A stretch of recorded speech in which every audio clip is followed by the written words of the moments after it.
Everything that we do in PNG in terms of our societies are all centered around art.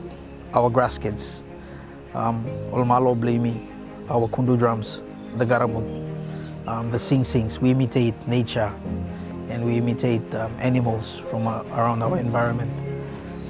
And if we go back to the constitution of our country, in the preamble, it's also mentioned there that culture and art is the foundation of our country.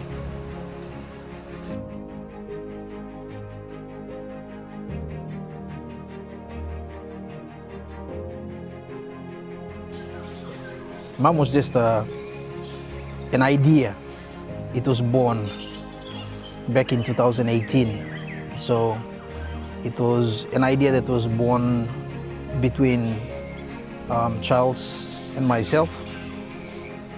Charles is the stepson of Seanol Ahmed. So he's the son of Hitol Carmichael. So we were working one day in CR, and then we're doing some consultation work for the disability sector. So we're down at the beach, and then I had this crazy idea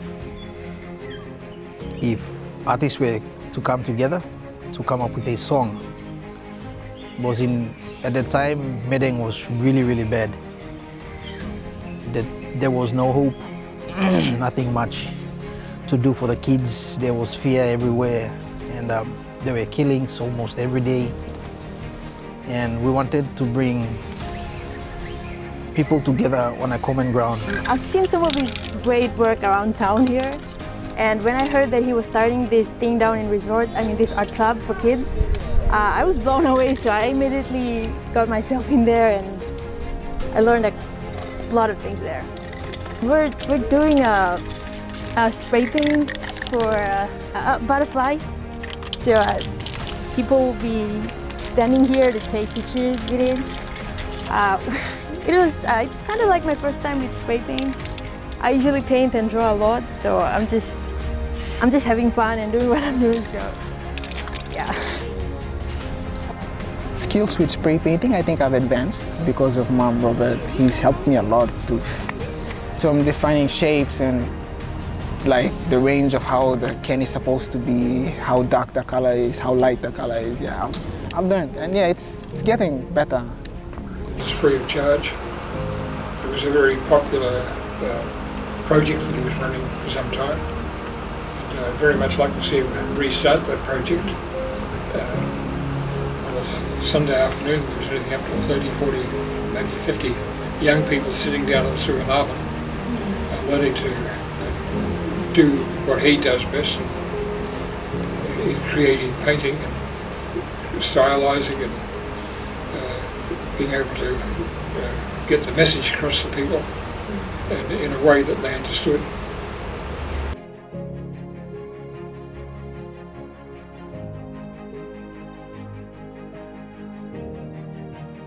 We are blessed to have the MAM team come on board this year, and like when they started with us, they have different members in the team that have different skills that they decided to come and impart to the ladies. And one of them was a tie-dyeing. And when the girls saw they can tap into that and see it as an avenue to make ends meet, self-sustain themselves, they're really excited. So we see that as one of the, they've imparted something good into the lives of these young ladies. All of them, mentality, imitating by imi go walk money na, emtasol one pla road lo kisi money. But time on looking this loud, okay, there's other avenues where we can do it.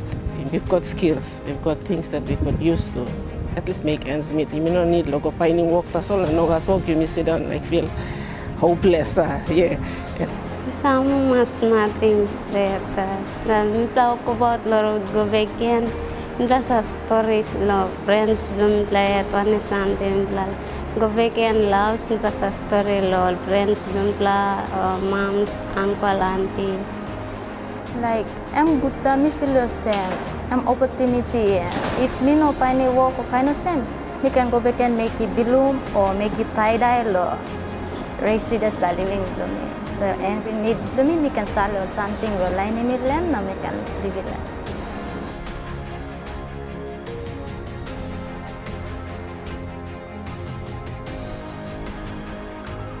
I do what I do because, one, it's a passion, and two, if I don't do it, who's going to do it? That's the question I always ask. If I don't pass on the knowledge that I have about my culture and customs through art, then who will be the next person to do it? So I take on the responsibility, learning from those senior artists before me, like in the likes of Tabasilao, Larry Santana, Martin Morububuna, Jodam, and you name it, all those that have come and gone. They have done their part. Those were in their time, during their generation. Now is my generation. Who's gonna be the ones next to me? It's hard. You try to go back to something that you know. Try to find the strength, and then the comfort. People go to church. Speak to someone very close to you, and then the pain sinks in when you're all alone. There's no family, there's no friends, nothing. And then it hits you. How do you cope with it? The only comfort that I had was my artwork. So the only comfort I had was to spill paint, that's all. So I drown myself in, my paint and brush.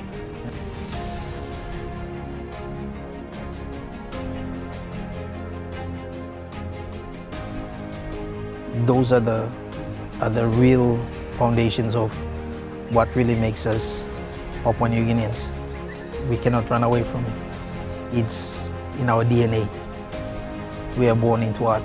Yeah. Art's a traditional means of being able to communicate.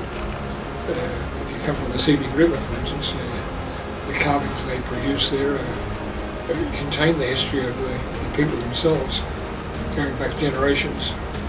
In other parts of Papua New Guinea, it's not so prevalent, but the Seabig River is the best example of that, maybe in the Gulf area. Art is a part of life in Papua New Guinea.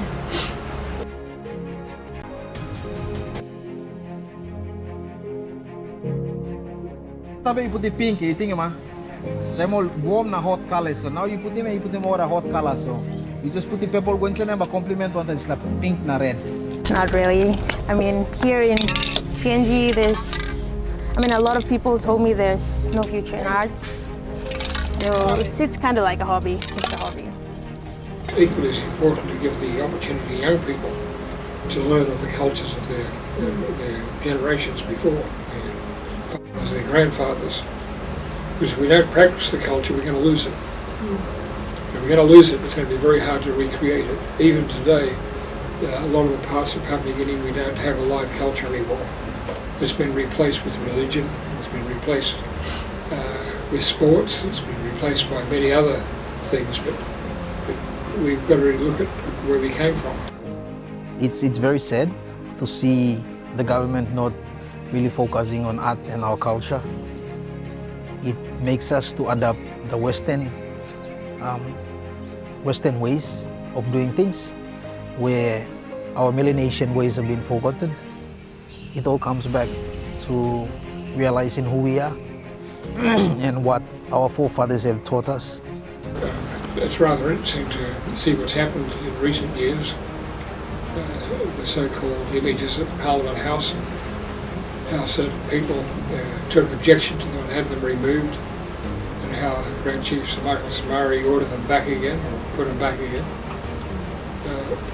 I think anyone's given a lot of thought to it. We'd be very concerned about the fact that we're not spending as much time, as much money in being able to recreate that.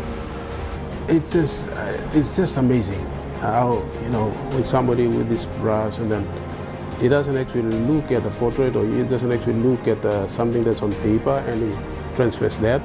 It just comes out from his head. That's the amazing part of it. And he's already got this thing pictured inside his head, and it comes through his hand, and he's doing that. He's doing that, but you just sit there and wonder. It's something. It's something when you see these people.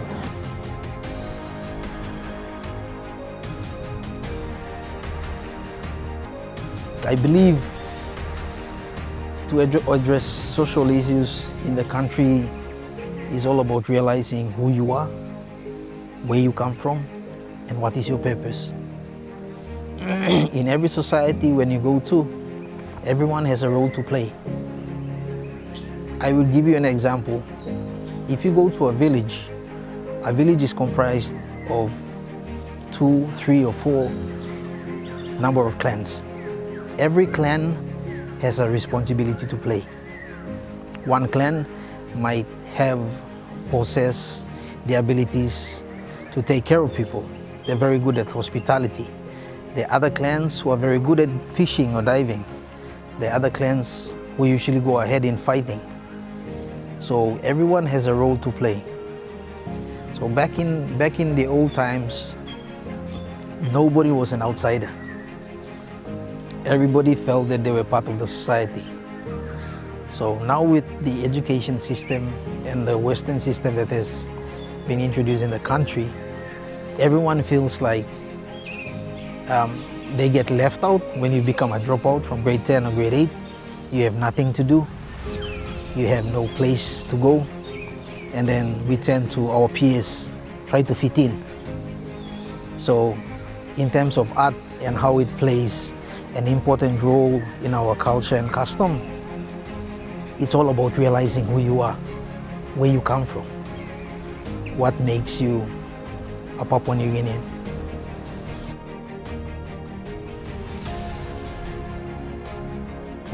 There's a big potential for the future of art in PNG, but sadly, it's not been recognized, it's not been supported, and the future for art in PNG looks very dim.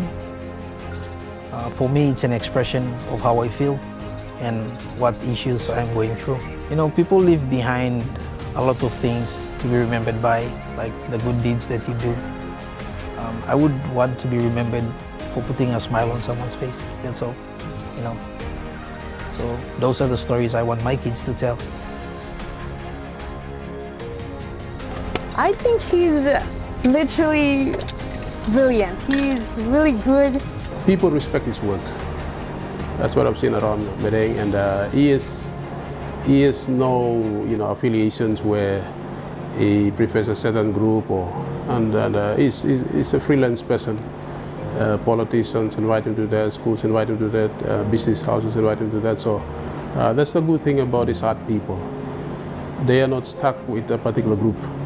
I see him as a leader in our group, as like to be firstly, I see him as a leader. And he's like, I take him as my personal trainer. Like, he helps me a lot. And he's really fun to talk to. Sometimes he makes jokes, and I really like him. Having got to know him quite well in the last few years, I've always been amazed at his talent for communication, his commitment to helping other people. It's quite amazing when you consider the number of things he's been involved with. It's a passion. I always say I was born with a paintbrush, so it's almost like whether I get the following or I don't get the following, I just do it. Whether I get commissioned or I don't get commissioned, I do it because I feel like it's it's a common ground where people can come together to share their common interest. It's also how anyone can express themselves. Like you have literature, you have music, you have videography and all the others. And fine arts is one way of speaking of how you translate your feelings or how you feel about certain issues.